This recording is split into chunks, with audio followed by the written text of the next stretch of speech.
Bonjour tout le monde, j'espère que vous allez bien, j'espère que vous vous portez bien, j'espère surtout que votre santé se porte bien, j'espère surtout que votre morale se porte bien.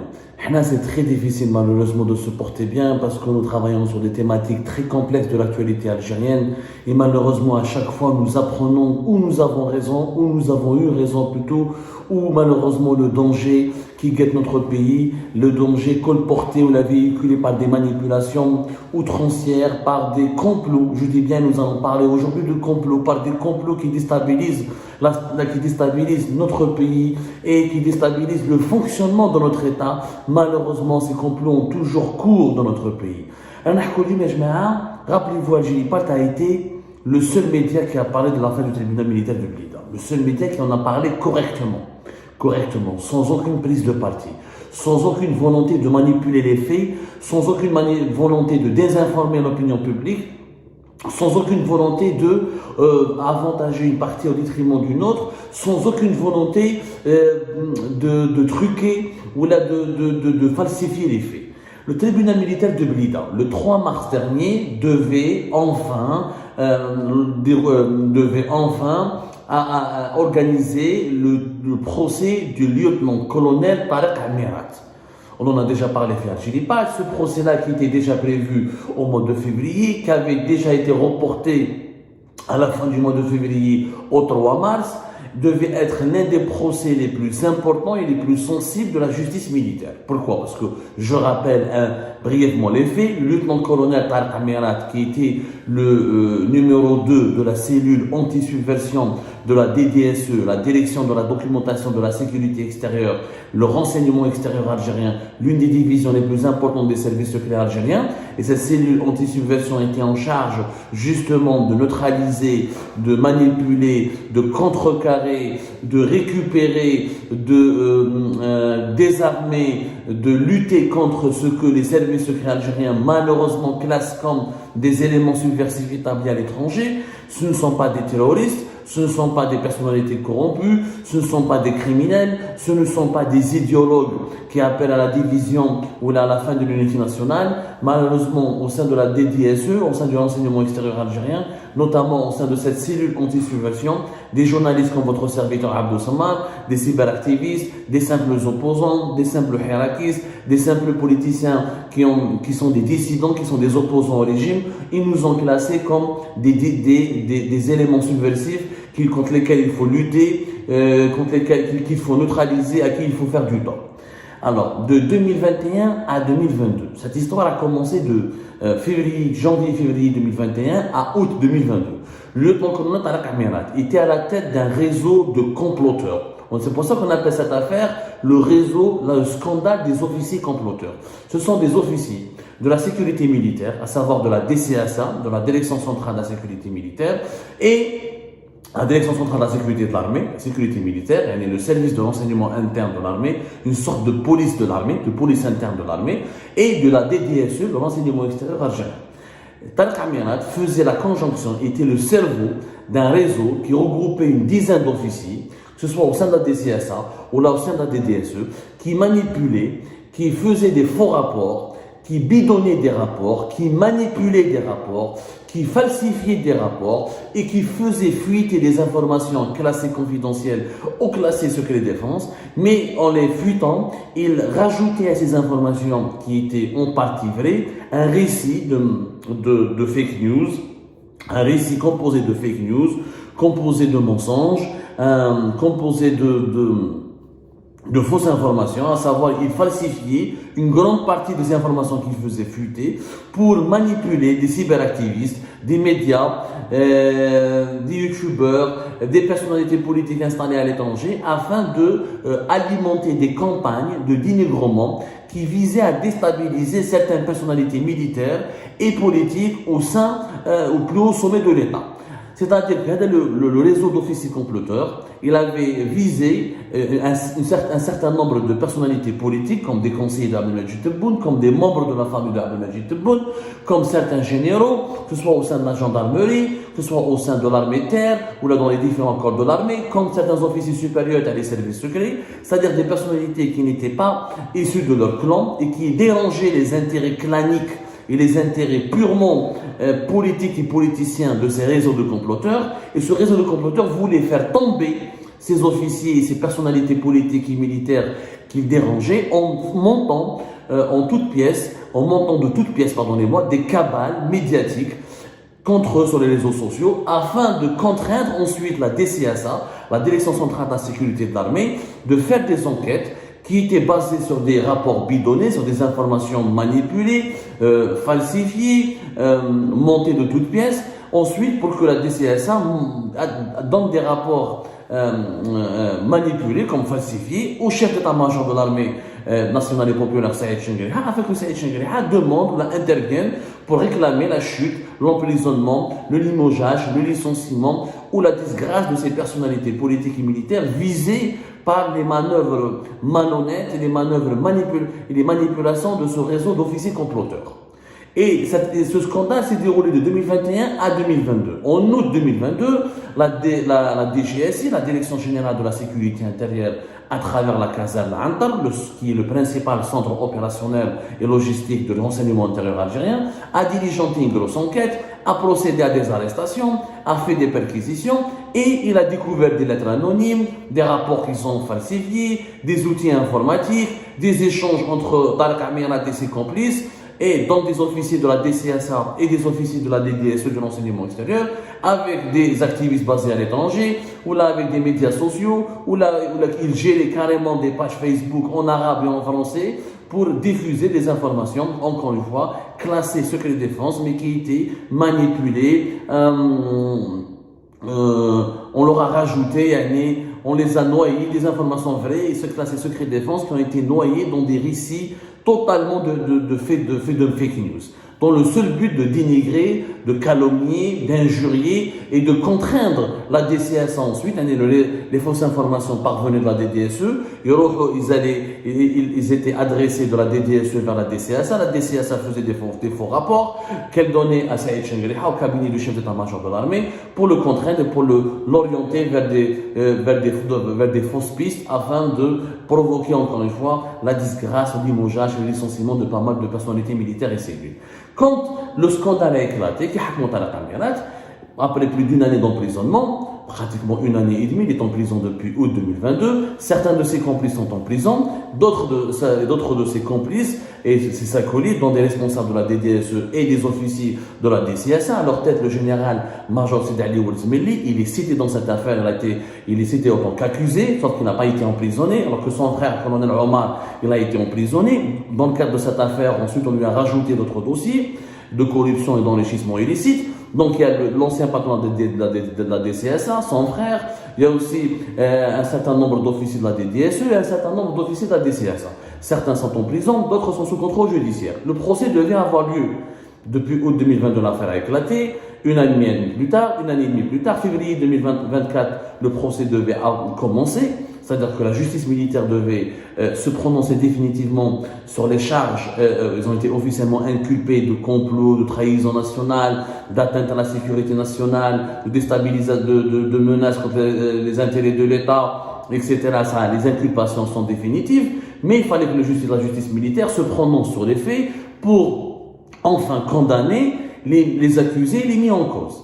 Dans les émissions précédentes, il y avait un seul témoin dans ce procès. Dans toute cette affaire, il n'y a qu'un seul témoin. C'est le colonel Bou'alam Ben Nasser, son nom de code dans les services secrets, Hamza. Colonel Bou'alam Ben Nasser, c'est un officier de la DDSE, du renseignement extérieur algérien. Il était consul à Alicante en Algérie, à Alicante en Espagne, entre 2000 jusqu'à 2021. Fin de l'année 2021, j'ai oublié les dates, en tout cas on les a rapportées dans les émissions précédentes d'Algérie Part. Il était auparavant au Mali, il a travaillé au niveau de l'Union africaine, il a travaillé à Bobigny, au bureau de sécurité du consulat d'Algérie à Bobigny. Non, il a une grande expérience au sein des services secrets, notamment du renseignement extérieur. Durant de 2014 à 2021, il a occupé des postes importants. Son dernier poste était le consul d'Algérie à Alicante. C'est lui qui est le témoin, c'est lui qui a alerté, qui a été auditionné par la DGSI, la caserne Antar, et c'est lui qui a tout déballé, qui a expliqué aux enquêteurs de la DGSI comment faisaient ces officiers de la DDSE, à leur tête Tarek Amirat et des autres officiers de la DCSA, comment ils procédaient pour monter des sales affaires, pour préfabriquer des dossiers totalement mensongers afin de provoquer des ennuis judiciaires ou là, afin de provoquer la disgrâce de leurs adversaires. Le scandale éclate, donc c'est lui le témoin. Hada le témoin, il fait l'objet d'une cabale médiatique, je dis bien, et d'une pression qui est exercée à son encontre tout simplement inédite. Inédite. Le procès, à la grande surprise, à la surprise générale, à notre grande surprise, à la grande surprise de tous les interlocuteurs et de tous les observateurs de ce dossier, c'est que le 3 mars, ce procès il a été déjà reporté une fois depuis fin février. 3 mars, les séances devaient commencer. Et bien le 3 mars dernier, ce procès de Tarek Amirat au tribunal militaire de Blida a été encore une fois reporté après uniquement 10 minutes. Dès que le procès a commencé, 10 minutes après, d'autres accusés qui étaient placés sous contrôle judiciaire, ils étaient absents, mais ils ne se sont pas présentés. Boualem Ben Nasser, il était là. Tarek Amirat, il est sous les verrous, il était là. Le général-major Sidi Ali Ouzmeli, il était là. Mais tous les autres acteurs, que ce soit les mis en cause, sous contrôle judiciaire notamment, ils ne se sont pas présentés. Le président de cour a demandé le report, un deuxième report, à une date qui n'a même pas été fixée.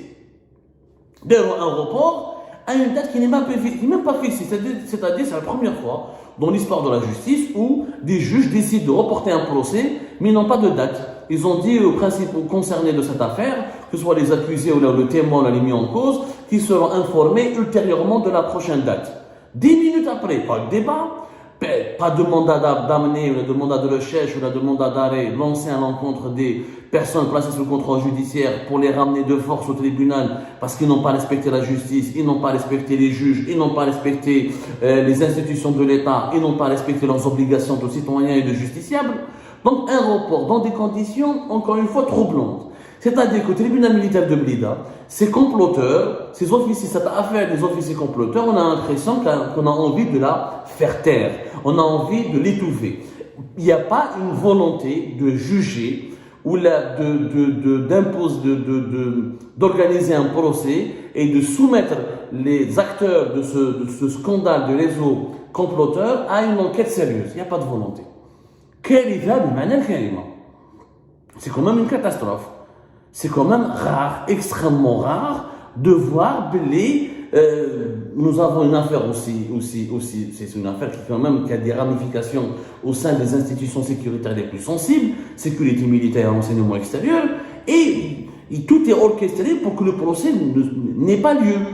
Pire encore, le témoin, Hadar Boualem Ben Nasser, il y a apparemment des sources qui nous apprennent qu'il est lui-même sous enquête, qu'il est soupçonné lui-même de haute trahison, et qu'il est lui-même soupçonné d'alimenter depuis Béchar, parce que Béchar il est en disgrâce avec Boualem Ben Nasser, on a raconté, parce qu'il n'a pas voulu témoigner contre Boualem, parce qu'il n'a pas voulu rouler pour le clan de ces officiers comploteurs qui occupaient des postes importants au sein de la DDSE et de la DCSA entre 2021 et 2022. Il a été éjecté de tous les postes les plus prestigieux, il a été rappelé d'Espagne, il a été éjecté, il a été éloigné de la capitale et on lui a donné un petit poste totalement insignifiant dans une brigade de l'armée à Béchar, à la frontière marocaine. C'est une punition, il a été puni. Moi, je l'ai critiqué déjà dans un article, donc je suis le plus objectif. C'est moi qui est le premier qui a critiqué Boualem Ben Nasser et qui a sorti des informations sur lui. Sauf que, comme la dernière fois, comme attention, il y a une grosse manipulation qui est illéguée dans le principal instrument et M. Hicham Aboud. M. Hicham Aboud est le principal instrument de cette manipulation. À chaque fois, regardez comment cette affaire a été reportée à 2 reprises. Fin février, 3 mars. Hicham Aboud, on lui a donné des informations.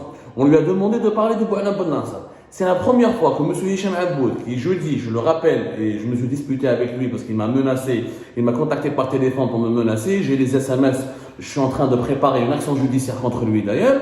C'est la première fois que M. Hicham Aboud, un exilé, un anti-système, qui insulte tout le temps, il est dans la calomnie, il n'est pas dans la critique, Hicham Aboud, il n'est pas dans le journalisme, il est dans la calomnie, dans l'insulte, dans l'immoralité, dans la délinquance morale et dans la délinquance immorale, parce qu'il passe son temps à insulter en direct, on ne peut même pas le regarder en famille. c'est la première fois que depuis fin février, Hicham Aboud dit du bien continuellement et dresse un portrait élogieux de M. Boualem Ben Nasser. Il dresse un portrait élogieux. Pourquoi? Parce qu'on lui a demandé de le faire. Pourquoi on lui a demandé de le faire? Parce qu'aujourd'hui, on a fini par découvrir que Boualem Ben Nasser, il est suspecté de manipuler Hicham Aboud. On est en train d'accuser Boualem Ben Nasser, le principal témoin de l'affaire des réseaux, du scandale des officiers comploteurs, d'être à l'origine, Boualem Ben Nasser, il est accusé d'être à l'origine de toutes les fuites qui sortent sur ce procès et qui parviennent à M. Hicham Aboud. D'ailleurs, Hicham Aboud, le 3 mars, juste après le report du procès, il a annoncé le report. Il a donné certaines informations qui sont vraies. Boualem Ben Nasser, sa famille, effectivement, ils sont sous filature. Ses frères, dont l'un est pilote et l'autre est policier à Alger, sont suivis, sont particulièrement harcelés par des hommes en civil. On ne sait pas de qui. Est-ce qu'ils sont de la sécurité militaire? Est-ce que c'est de la DDSE? Et des voitures collent leurs voitures, leurs familles sont suivies, sont épiées, sont surveillées. Donc il y a un climat de pression terrible sur la famille du colonel Boualem Ben Nasser. Ce que dit Hicham Aboud est vrai là-dessus. Mais comment Hicham Aboud, qui nous a habitués aux fake news, qui n'a aucune source, Hicham Aboud a toujours diffusé que des fake news de 2021 à 2023. En 2024, un canal lui donne des vraies raisons. Il lui demande de donner des informations, de dresser un portrait élogieux et de faire des louanges et d'envoyer de faire des louanges sur un colonel dans les services de l'enseignement. Alors que Hicham Aboud passe son temps à insulter Mohamed Jabbar. Mais il est élogieux à l'égard d'un colonel du service que dirige Mohamed Jabbar. Donc il y a un complot. C'est quoi le complot? Ce qu'Hicham Aboud, c'est un ami à Tariq Amirat. أنا خدمت في أمل تي في et je suis prêt à témoigner. J'ai rencontré Tariq Amirat à côté de Amel TV. Moi-même, j'ai rencontré Tariq Amirat à côté de Amel TV. Tariq Amirat en personne m'a raconté Hicham c'était son ami, comment il l'alimentait, etc. Et j'ai un témoin qui m'a mis en relation avec Tariq Amirat, c'était ce témoin qui a fait la chaîne pour Hicham Aboud Amel TV. Et c'est lui qui servait aussi d'intermédiaire entre Tariq Amirat quand il était le chef du bureau de sécurité de l'ambassade d'Algérie à Paris de 2019. Non, plutôt de 2017 à 2019. Donc, c'est moi qui témoigne. Tariq Amirat et Hicham Aboud, كانوا حباب. ونسيب Tariq Amirat, Monsieur Nasser Mhen, l'ex-patron de la PS, parce que Amirat est l'époux de la fille de Nasser Mhen. Nasser Mhen est l'un des amis les plus proches de Hicham Aboud. Donc Hicham Aboud a été instrumentalisé depuis le début de cette affaire pour dire du bien de colonel Boualem Ben Nasser, pour dire des informations sur lui et pour donner l'impression, pour convaincre les autorités militaires et la justice militaire que Boualem Ben Nasser est complice de Hicham Aboud. Et vous savez qu'en Algérie, si on veut détruire quelqu'un, si on veut détruire la carrière d'un dirigeant, d'un officier, on n'a qu'à mettre en évidence sa relation, sa supposée relation avec un opposant diabolisé par le régime qui est établi à l'étranger. Aujourd'hui, vous savez, si vous voulez détruire la carrière de quelqu'un, il suffit juste de dire qu'il est en contact avec MFDZ, qu'il est en contact avec Zetot, qu'il est en contact avec Hicham Aboud, ou il dit un dossier, donc, Hicham Aboud a entamé une campagne pour justement donner la plus belle des images de cet officier en faisant croire à l'opinion publique que M. Boualem Ben Nasser devait témoigner et révéler des informations compromettantes et accablantes au conseil Aïchen Griha, le chef d'état-major de l'armée, ce qui est complètement faux parce que Boualem Ben Nasser, nous avons mené notre enquête, il ne s'intéressait encore une fois qu'à, comment il s'appelle, qu'à Tariq Amirat et les membres de son réseau. Ni plus ni moins. Il n'a jamais voulu accabler Saïd Chengriha, qui est lui-même victime de cette affaire, parce que Saïd Chengriha lui a fait parvenir des rapports qui sont faux et manipulés. Aujourd'hui, le procès n'a pas pu se tenir. Visiblement, il n'y a même pas une date de report. Donc, il y a une incertitude totale autour de la tenue de ce procès. On est en train d'empêcher la justice militaire de faire son travail parce qu'on est en train de faire fuiter de la part du clan de Tariq Amirat des informations confidentielles sur ce procès. Donc, le procès, la transparence et la neutralité de la justice n'est plus garantie. Et de deux, le principal témoin, il subit une pression terrible à travers les membres de sa famille. Sa photo a été dévoilée par Hicham Aboud, ses informations privées ont été dévoilées par Hicham Aboud et il est sous enquête pour éventuellement haute trahison parce qu'on le soupçonne d'être la source de Hicham Aboud. Donc qu'est-ce que l'objectif de Hicham Aboud et de Tariq Amirat, c'est quoi? c'est de provoquer un retournement de la situation, un coup de théâtre, que la sécurité militaire et l'état-major ordonnent la disgrâce totale de ce principal témoin qui est Boualem Ben Nasser, qui se retrouve lui-même inculpé plus tard, ensuite emprisonné, comme ça, et de ce fait, il n'y aura plus jamais de procès de Tariq Amirat et des réseaux et les autres membres du réseau des officiers comploteurs qui pourront être blanchis quelques mois plus tard parce que le principal témoin à charge a été disqualifié. C'est ça le complot. Il y a un complot au sein du tribunal militaire de Blida pour justement sauver et réhabiliter les comploteurs. À leur tête, monsieur Tariq Amirat, les comploteurs qui de 2021-2022 ont semé la zizanie au plus haut sommet de l'État, ils ont voulu déstabiliser les institutions de l'État. Et le principal instrument de ce complot, c'est monsieur Hicham Aboud, qui aujourd'hui se trouve au Maroc, alors qu'il m'a menacé. J'ai des messages, il m'a demandé mon adresse, mon adresse alors que lui il défend. Regardez, il n'a défendu que deux personnes. Farid Eddin Béchir, un traître à la nation, nous avons démontré comment dans nos investigations, comment il était proche des services occidentaux et des services secrets israéliens, et Boualem Ben Nasser. C'est les seules deux personnes que M. Hicham Aboud a défendues. Comme par hasard. Il est mêlé à toutes les manœuvres de complot ou toutes les manœuvres qui visent à réhabiliter certaines personnalités, certains officiers très dans des positions qui ont orchestré des manœuvres très peu, des manœuvres vraiment contraires à l'intérêt général de notre pays. Hicham Aboud m'a envoyé un message, il m'a menacé, il m'a demandé mon adresse. Quand je ne te donnerai pas ton adresse pour que tu la donnes à Farid Eddin Béchir pour qu'il vienne m'agresser, comme il a été fait le 15 août 2023, alors que l'enquête de la justice française elle est toujours en cours et que M. Farid Eddin Béchir fait partie des principaux suspects. Quand tu as donné ton adresse, là je dépose plainte contre toi. Il m'a envoyé une adresse à Roubaix, alors que lui il est à Casablanca. Je ne me baratine pas, tu es à Casablanca, envoie-moi ton adresse à Casablanca, je vais déposer plainte contre toi au Maroc. Là où tu es protégé, il a refusé de m'envoyer cette adresse. Regardez, comment Hicham Aboud ne m'a jamais contacté. Il m'a critiqué, il m'a insulté, il ne m'a jamais contacté. Dès que j'ai pointé du doigt son rôle comme clé, comme principal instrument de manipulation, comme principal maillon de cette chaîne de manipulation dans l'affaire du complot dans les officiers comploteurs, il m'a contacté, il a essayé de s'en prendre avec moi, il a essayé de m'intimider, de me menacer. Ça veut dire que nous avons touché une vérité, ça veut dire que nous avons dérangé, ça veut dire que ce que nous sommes en train de dire, il est vrai, ça veut dire que M. le colonel Boualem Ben Nasser, le principal témoin dans l'affaire des officiers comploteurs, risque lui-même d'être compromis et d'être incarcéré, d'être inculpé prochainement pour l'empêcher de témoigner, pour le disqualifier définitivement et pour que le procès de Tariq Amirat et de ses complices ne puisse plus jamais se tenir. C'est un véritable complot au sein du tribunal militaire de Blida qui est en train d'avoir lieu en ce moment même. J'appelle M. Saïd Chengreha à faire preuve de vigilance et de se réveiller le plus rapidement possible parce que la neutralité de la justice, son intégrité morale, sa crédibilité sont en train d'être torpillées de la façon la plus honteuse dans notre pays. On veut tout simplement sauver la tête de ces officiers comploteurs en sacrifiant la tête du principal témoin et en utilisant M. Hicham Aboud comme principal instrument de manipulation et de manigance dans cette affaire.